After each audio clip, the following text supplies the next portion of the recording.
Welcome to Blue Rain's podcast. Today we have the honor of interviewing one of the most talented contemporary Western painters on the market today, in Billy Schenck. Welcome, Billy. Thank you. Yeah. Thank you, Leroy. Well, I just wanted to dig in and go through some of the cool things about you. I always refer to Billy as the most interesting man in the West. And he really is. He has a lot of stories. He's been painting since, the late 60s? Well, I started painting in 1964. 64. And then I would say my professional career started in 1970. When I moved to New York, I was 1 week out of art school. Well, we're going to get to that, too. Okay. So tell us about your early childhood. When did you figure out you wanted to be a painter?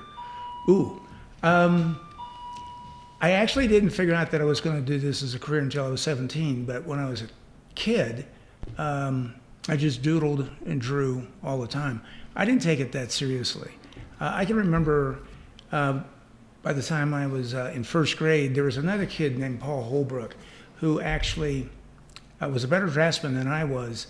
And I remember specifically, I think we were maybe late first grade, maybe second grade, and he taught me foreshortening. I was drawing a horse.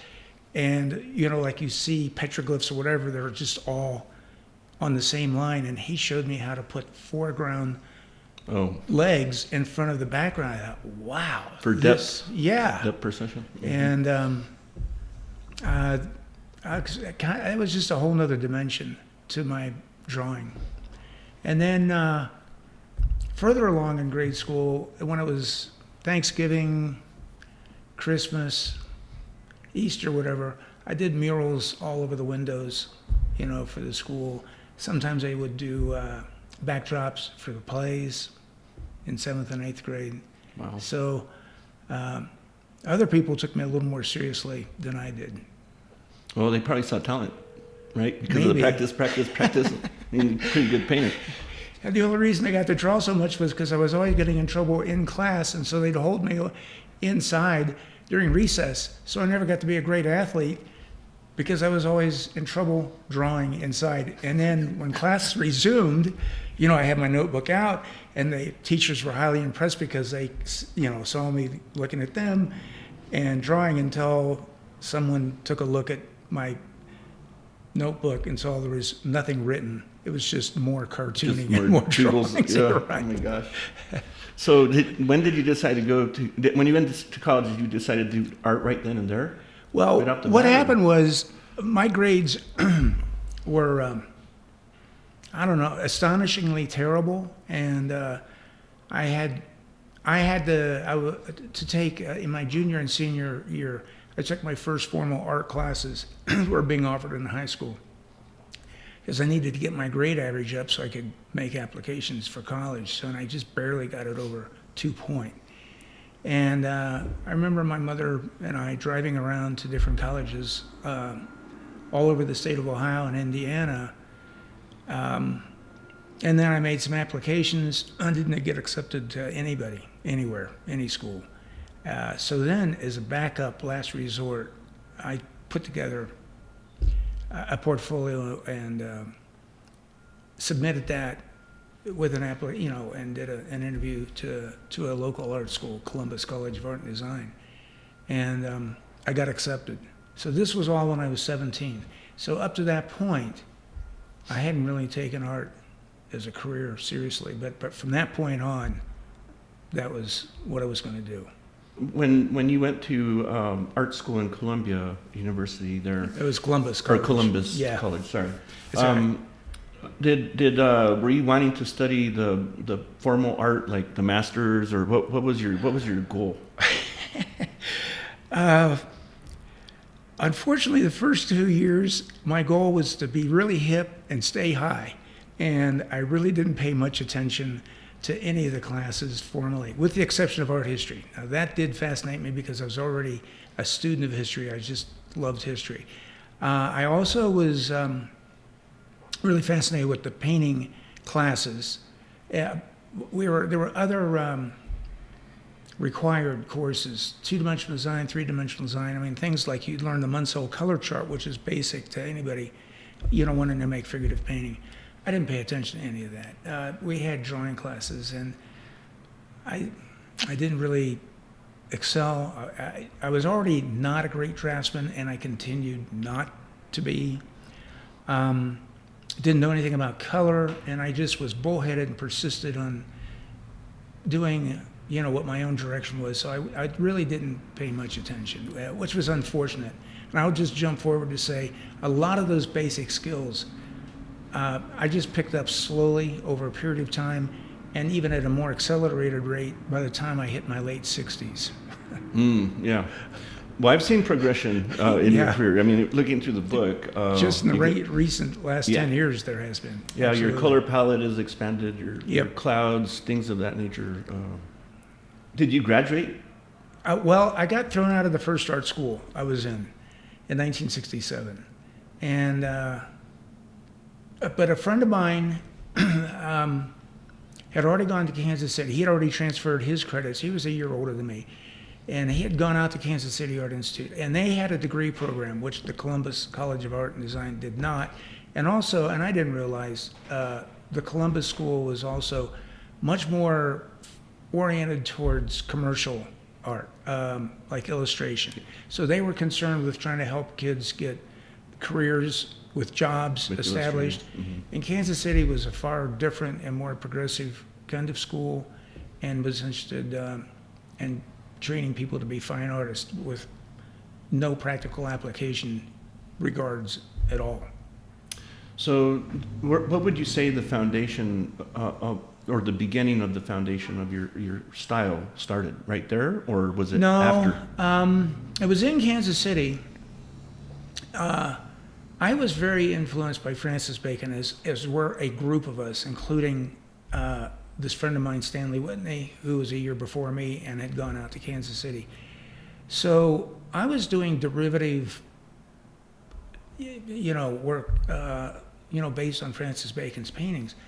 And at one point, I decided to take photographs of seated businessmen, like a lot of his, like early Bacon's paintings were from 1950s up through the 60s.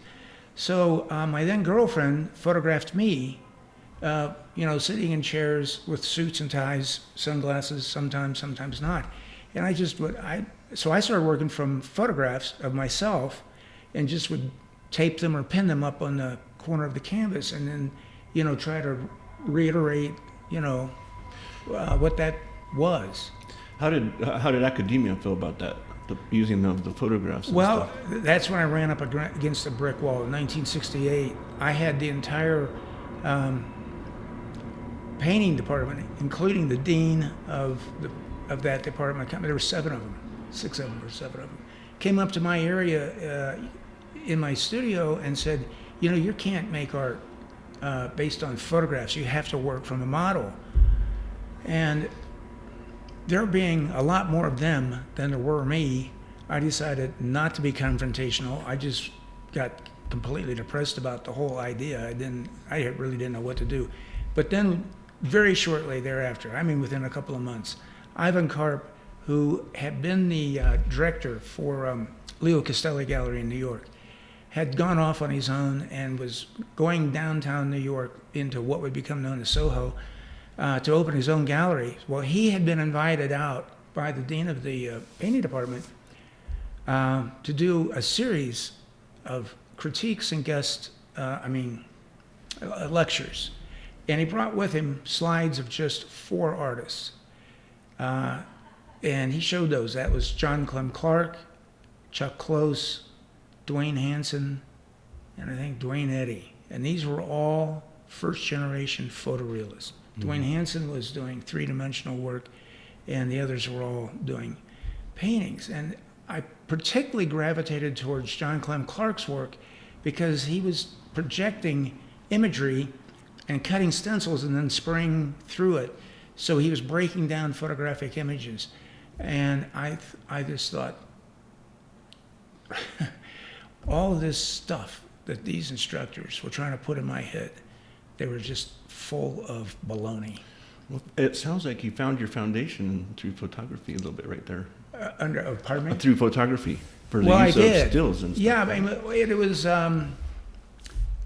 yeah, I mean, then when I went to New York, really 1 week after I graduated from Kansas City, I proceeded to go back to see Ivan Karp at OK Harris, and yeah, I did start using an opaque projector to project my own drawings so that I could scale that up to these paintings. That was my first group of, I'll call pop paintings, and they were based on 18th and 17th century ceiling paintings. So I'd isolate one or two figures, and I would do my drawings of them, or eventually I just started projecting the images themselves with the opaque projector and just more or less threw out my own drawing. I'm saying, going to your studio today, you'd still find that projector, right? Is it the same projector? Well, I gave up the opaque projector, and I eventually moved over to a slide projector around 1974, 75. Mm-hmm. And it's not the original one. They tend to die after they have a life expectancy. Right. But I have around a dozen, and I keep them all repaired, and if something happens or breaks down. But yeah, on average, they last 10, 12, 14 years, and I have stacks of them. Yeah, I see that. That's awesome. They're everywhere. Well, let's talk about going to New York. And the influence from Velvet Underground, Andy Warhol. Well, and that. Okay, yeah, that was, as an adult, I had gone to New York as a kid with my mom, so I was a little bit familiar with New York. But as an adult, my first trip to New York was when I was 18. It was my second semester of art school in the spring of 1966. And I drove up there with a couple friends and pretty much was broke being there. And I thought, well... That's an expensive city. Yeah, I thought, how am I going to eat and how am I going to buy gasoline to get back to Ohio to go back to school? And I ran into a friend of mine at a coffee house, right at McDougal and Bleecker, which was, the heart of the Greenwich Village and the whole jazz scene, rock scene, I mean, everything, Dylan was in the coffee houses there, stuff like that. So I ran into this friend of mine, and I told him I was broke, and he said, I can get you a job with Warhol. And I thought, what? I said, are you serious? Nice. And so we ran out of the coffee house, and we drove over to the Lower East Side to this place called the Dom, which was the Polish-American embassy that Andy Warhol had rented to sponsor the Velvet Underground. And so they were there for a little more than a month. And I did meet Andy, and they took me under their wing, and I just became a gopher, just help set up sound equipment and all, anything that they wanted, any kind of errands. And then I also crashed with the Velvets, because I really didn't have anywhere to stay. I mean, we were 18-year-old kids. We did not plan ahead for anything. So it was pretty fortuitous that I, met Lou Reed, Nico, and John Cale, and and there was tons of other famous people from the underground, if you will, from the mid-'60s, and I was being introduced to them. But I did not register who these people were at the time.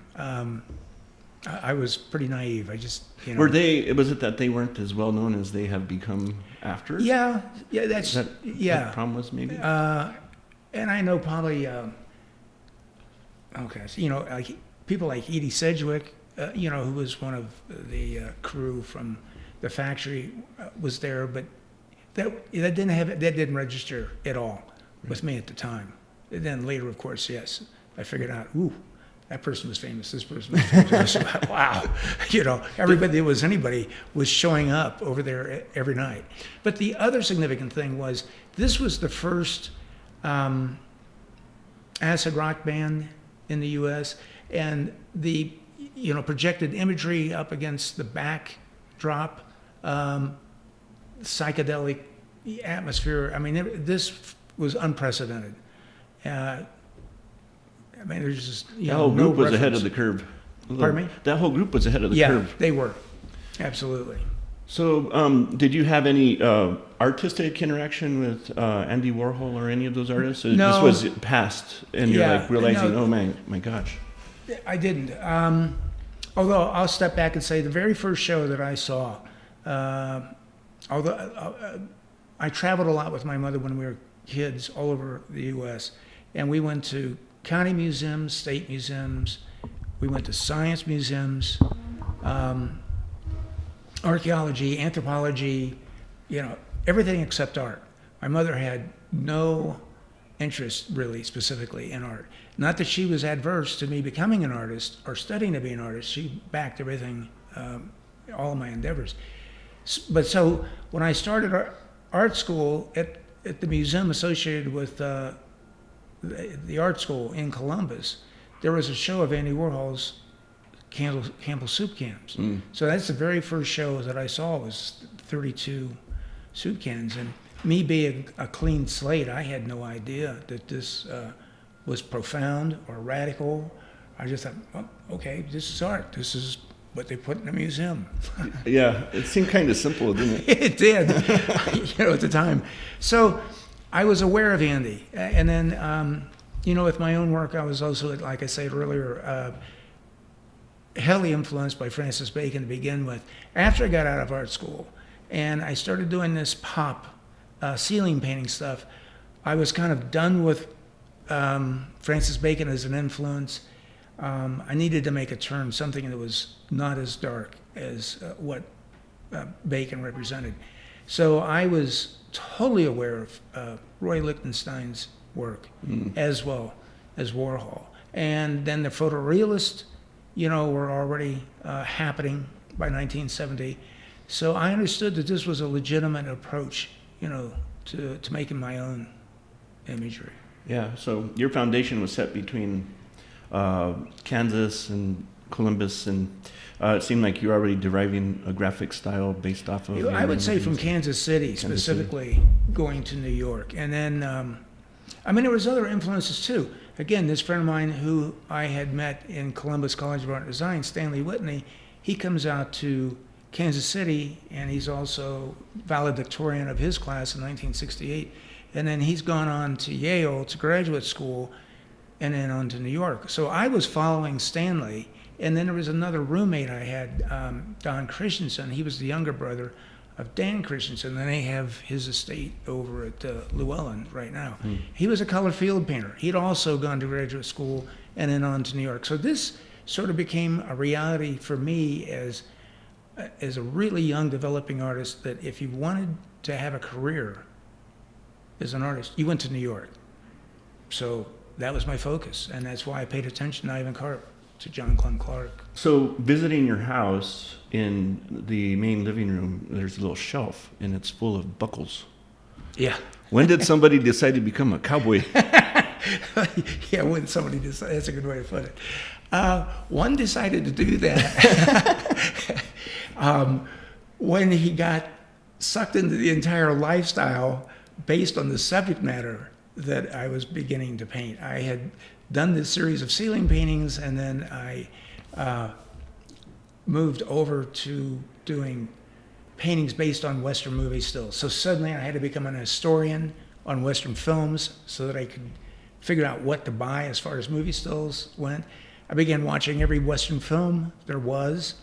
And also, growing up, I had spent most of my summers in Wyoming. So I was already familiar, with the high desert, with the bleakness of the land, which I loved. I had already been around rodeo. I was in rodeo parades. One of my earliest memories was going to the drive-in theater with my grandparents and watching The Good, the Bad, and the Ugly. And so I think that's what I get off your work right off the bat. Right. As this romancing of the West, but in a different way, in a contemporary way. Yeah, that's true. As I was discovering photorealism and embracing pop, and then already having seen 3 of Sergio Leone's spaghetti westerns while I was in art school in Kansas City, I was so taken with these that by the time the 4th one came out in 1970, and here I am in New York, I thought, oh, God, I want to do with this Western subject matter what Sergio Leone has done on film. I want to take Western art in a direction it's never seen before. And so by the time I had that first solo show. I was 24 years old. I began documenting every single drawing, every painting, every print that I would make from that point on through the rest of my career. And I don't want it to sound arrogant, but I know that by documenting this stuff and by doing the kind of subject matter I was doing, that I was going to change the course of the Western genre. Yeah. And I did. You did, and then some, I think. And if you're considered a pioneer, that Blue Rain is, fortunately, we represent a few pioneers in mediums. Right. One of the beautiful things that I noticed about you was not your drawing or necessarily the finished product, but the construct of the scene. How do you approach that? Like a landscape, is it multiple shots put together? Yeah, even from some of the very first paintings that I had in my first solo show in New York, I had already begun separating myself from a purebred photorealist. I might have used a movie still and just put everything that was in there into the painting. But then I began quickly to alter backgrounds, or I remember there was one I was doing, it was a great train robbery. It was 6 by 10 feet, and the movie still stopped right at the edge of the train coming into the train station. And I thought, that is too close. I wanted to open up the space some more, so I just invented this whole other landscape to add to it. And from then on, You're layering. I began to layer things, and not often, but as the years went by, more and more often, to the point now it's extreme.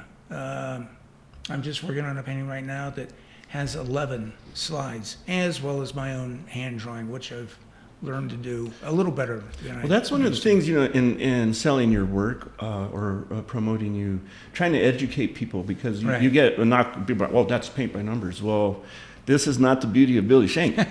It's about the construct. I mean, as an artist myself, coming up with new ideas and Right. how to present that's hard. And you're a genius at it. You have mastered that process. The term, paint by number, I mean, I use that loosely just because it gives people an immediate kind of identification, when in fact it's way more beyond complicated. that. I think they get in a wrong place when they simplify it to Right. that. And I didn't realize, my studio assistant with me now is Daniel McCoy, and he's Muskogee Creek and Potawatomi, and he said that when he was in school in the 1980s in Oklahoma, he was already studying my art. His father was studying my art, and it was being taught in some of their classrooms. And he referred to it as flat art. And I never thought, wow, flat. And he said, like on Instagram, we have a lot of native followers, and I never understood why. Somewhat my subject matter and all that. But they come from their original sources are always flat art, their own earlier presentations you're right. from the 1920s, 30s, what is, as we know, as the Bambi School that got blown up by Fritz Scholder. But it's flat art. And Danny made that very clear to me. That is the similarity, why they identify with my stuff. That is so true. I was at Helen Tyndall's the other day. She's just a beginning artist, comes from a famous family. Her great-grandmother was Pablita Velarde. Her grandmother was Helen Hardin. But when she inherited part of the estate, she went and cleaned out Grandma Pablita's old closets, and tons of drawings on grease paper that she used to replicate over and over. And that's what you're talking about, those flat art scenes, But, Yep. So I can see how that's an interesting See, all thing. I did is I married pop with photorealism. Yeah. And by flattening most of the areas of color, I just took photorealism and pop to a different place that's uniquely mine. Yeah. I mean, there's been a few other people in the world who have occasionally gone through a paint by number system, but they go in and out of it. I mean, Yeah. I've watched those careers. I may be a series of paintings, but nobody has made an entire career of trying to take flat painting based on photographs to the extreme that I think that I've been able to do. Yeah. I wanted to go through a couple of the scenes that I really like that you do. Tell me about the Cadillac series. It started in 1964 when I was dating my then to become wife. She wanted to see this movie called HUD. I didn't know who Paul Newman was. I didn't know what HUD was. I'd never seen a Western on the big screen. I'd seen stuff on TV. So she insisted on us going down. That was to the Ohio State campus, and this was in '64. And here's this incredible existential contemporary Western written by Larry McMurtry. Martin Ritt is the director.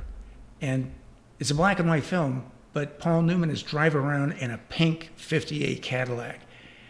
So when I got involved with the Western lifestyle, I thought, man, I got to be cool like Paul Newman. I've got to have a pink 58 Cadillac. So those were long, weren't they? Just like boats. Oh yeah, I mean, and you had to be a millionaire to drive them. They cost, 2 or 3 miles to the gallon. That's crazy. How much they eat gas. So anyway, as I'm evolving into this lifestyle, I'm rodeoing, by 1976, riding bareback saddle broncs in the local rodeos, and becoming, of course, extremely aware of, the idea of being a rodeo guy with a Cadillac, circling back to Paul Newman. So then I just decided to start painting this stuff. I think it was around 1977, 78. So I had also another friend who was an Osage Indian from Oklahoma who was a stockbroker. And he drove Eldorado convertibles everywhere until he crashed them. And then he'd get another one. So I started photographing him as my subject. Cadillac cowboy. Then when we were in Scottsdale, Arizona, I thought, I don't have to just use, brand new Eldorados. He said, hey, I'll just go and on these car lots, I'm going to have 58, 59 Cadillacs. And he would go under the pretense of being interested in buying the car. Can I test drive it? Well, by this time, George and I had already pre-decided when he came off the lot, he would meet me at these different locations. And so we just Photoshop all this stuff. And then 2 hours later, he'd take the car back, over to the dealership. But I've got, rolls of film. I've got slides that I can make all these Cadillac cowboy awesome. paintings. Well, I love that. Can you explain how your nudes are different than the average? Yeah, let me just start with, when I was doing these black and white, working from the black and white movie stills, I remember I had one, and I can't remember what movie it was. And here's this dead cowboy laying in the street, and you can see the buildings and horses in the back. And this woman in her pioneer dress is coming up, and she's all upset.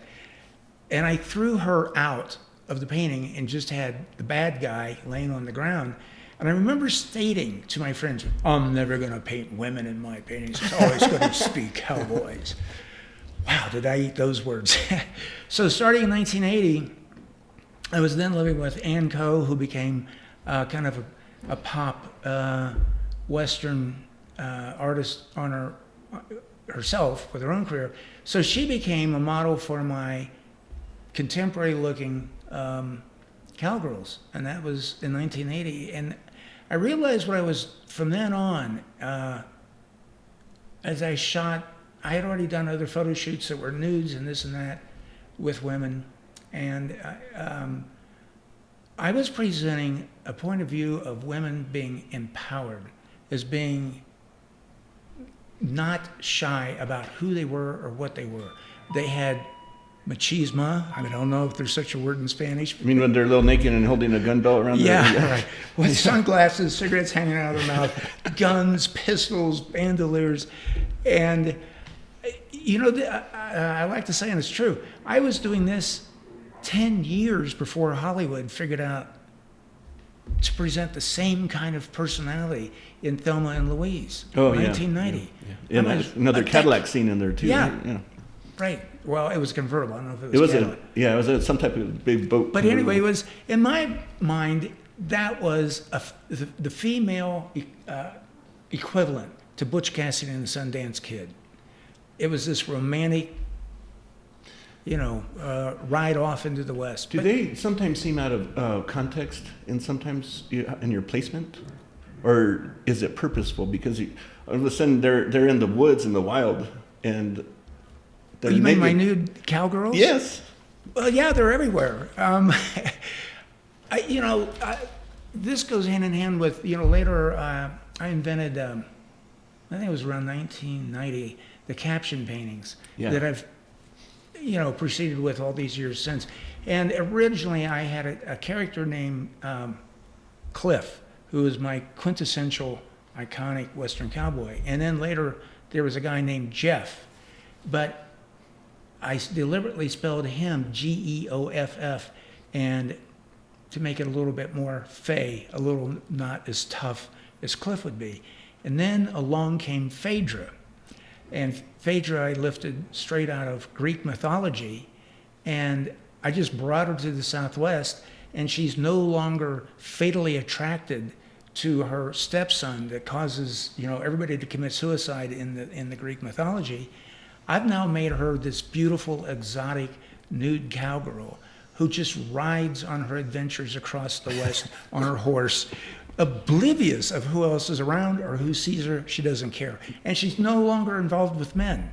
She now has a herd of wolves that are trailing along with her, and you just see her sometimes riding through a scene of whatever else is going on, and she's not even Yeah, it seems like the scene is irrelevant to that. It's awesome.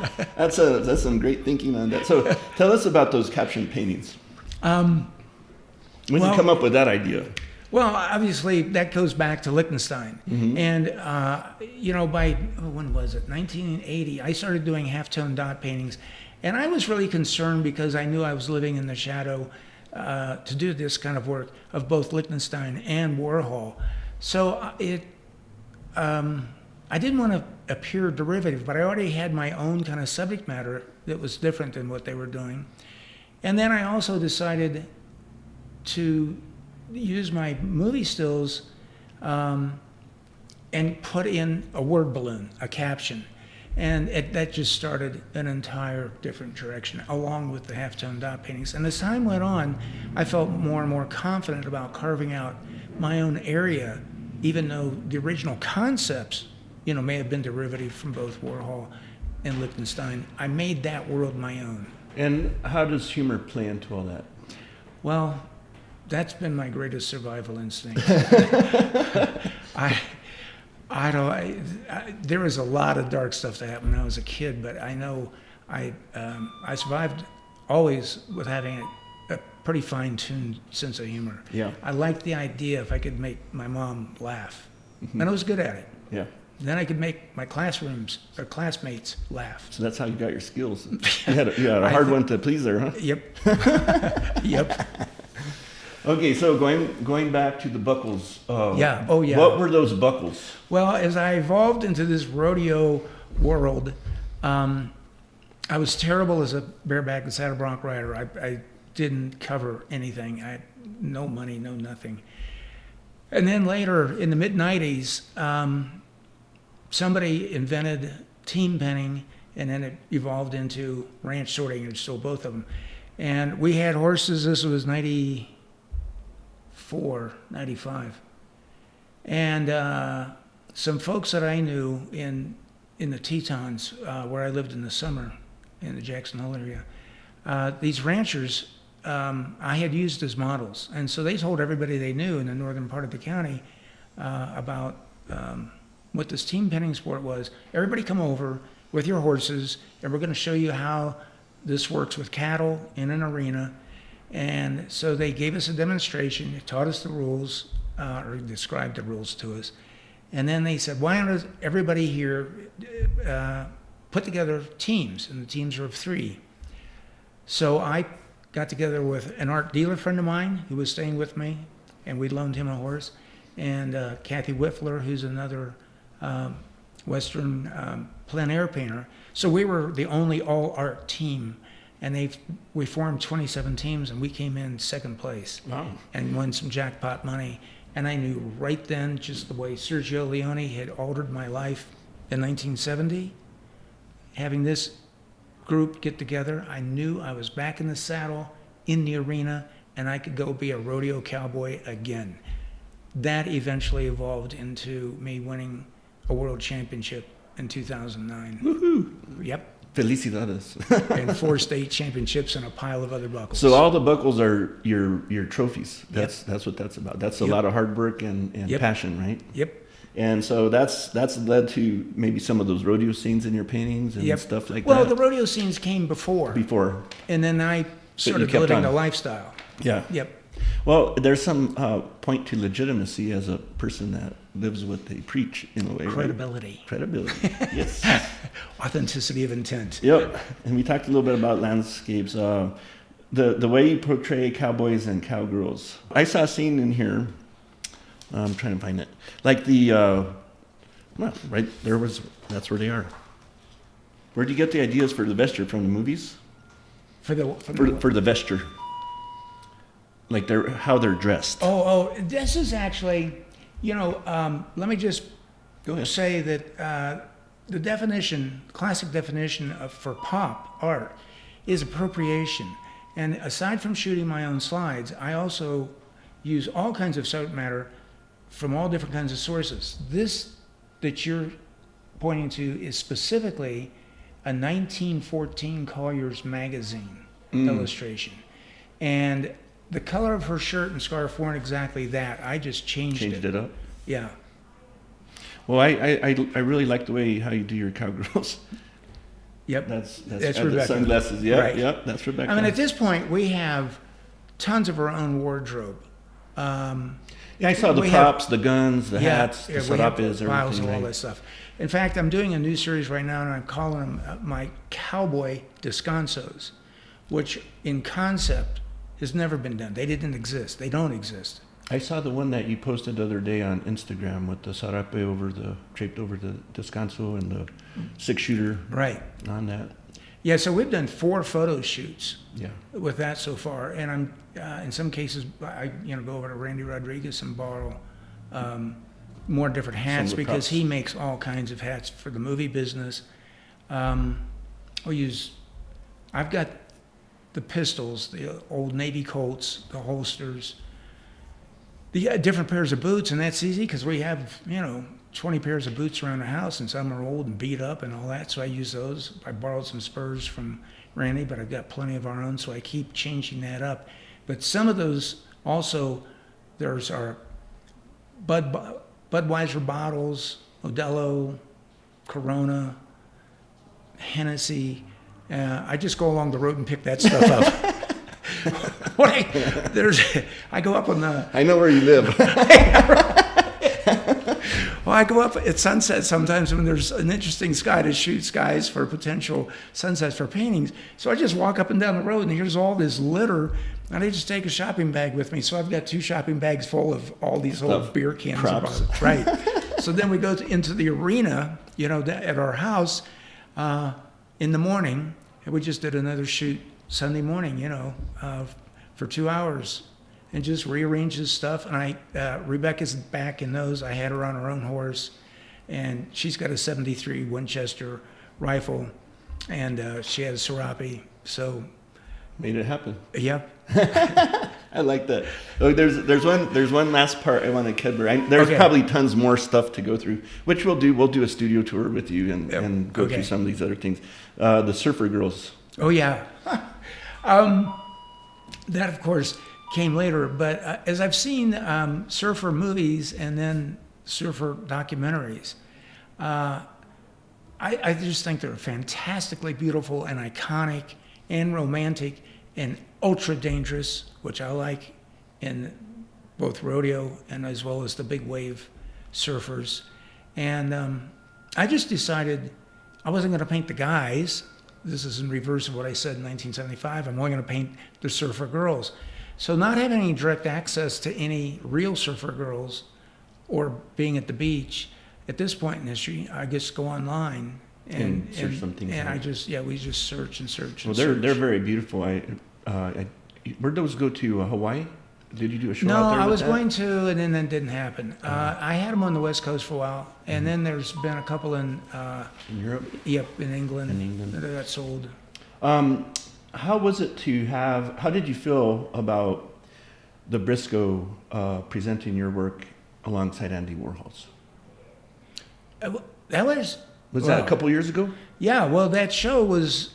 Michael DeShaman, who's the director of the museum, it really is the first academic to see what he thought was a huge significance between my career and the work I've done and what Andy Warhol had done on two different levels. First, he was a major impact on me by 1970, just being a pop artist. But then later in his own career, actually the last year he was alive, he did this whole series of serigraphs that were completely Western genre. And before that, in 1963, he had done the one set of paintings of Elvis from one of the Western films, although not with a hat. So Michael decided that was worthy of doing a museum retrospective of my career and that portion of Andy's work. And we're also building a catalog around that, and that shows traveling next to Great Falls, Montana, and then down to the new Western Art Museum in Scottsdale. Oh, great, great. So, well, I think that'll do it for today. Appreciate you coming in, Billy, and giving us a little bit of history lesson sure. here. Well, thank you for the opportunity. Yeah, well, we love the heck out of you. So, we'll look forward to hanging out at your studio in the next few months when things kind of calm down a little bit more. Okay. Thank you, everybody, for listening to Blue Rain's podcast.